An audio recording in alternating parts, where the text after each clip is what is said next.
Najbardziej znany polski utwór z lat 60., najbardziej popularny, najbardziej rozpoznawalny.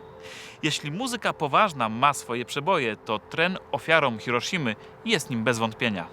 Tren budzi nieustające emocje, co jest swego rodzaju fenomenem, zwłaszcza jeśli uświadomimy sobie, że muzyka w ciągu tych ostatnich 60 lat bardzo się zmieniła. W roku 1960 ten utwór autentycznie szokował radykalnymi rozwiązaniami. Szybko jednak okazało się, że to nie tylko efekt intelektualnej pogoni za nowością. Pendereckiemu udało się za pomocą awangardowych środków oddać to, o czym często opowiadała starsza muzyka. Wielkie emocje. Ja sobie zdawałem sprawę, że ja normalną harmoniką, techniką nie osiągnę tego, co chciałem.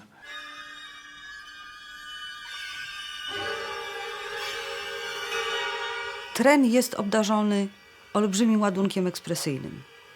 I to jest w nim najistotniejsze, chociaż język dźwiękowy tej kompozycji jest bardzo trudny, bardzo skomplikowany i to zarówno dla wykonawców, jak i dla słuchaczy.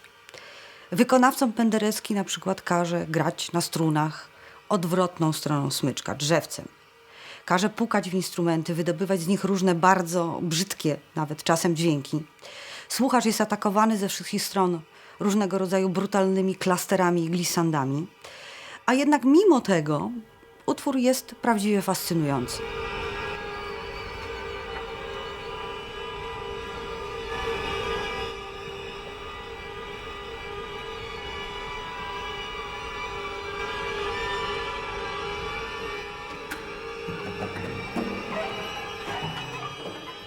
Musiałem walczyć z orkiestrą, z muzykami, którzy nie chcieli tego grać. Jeden twierdził, że już mu się tam z podstawek skrzywił czy złamał, że to nie jest muzyka i tak dalej. No to jest normalne jeszcze w tamtych czasach.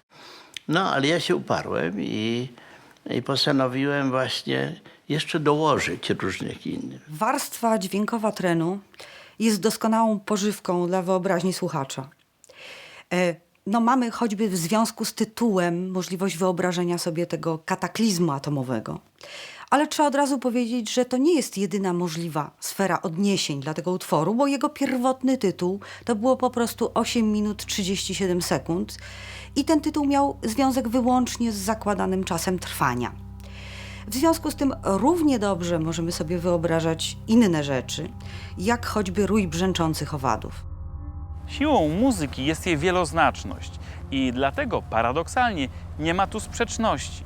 Rój to symbol nieustannego ruchu, zmiennych kształtów i konturów muzycznych, a jednocześnie ich potężną ekspresję, wyczuwalną przecież od samego początku, można odnieść do zasugerowanej tytułem myśli o tragedii ofiar Hiroshimy.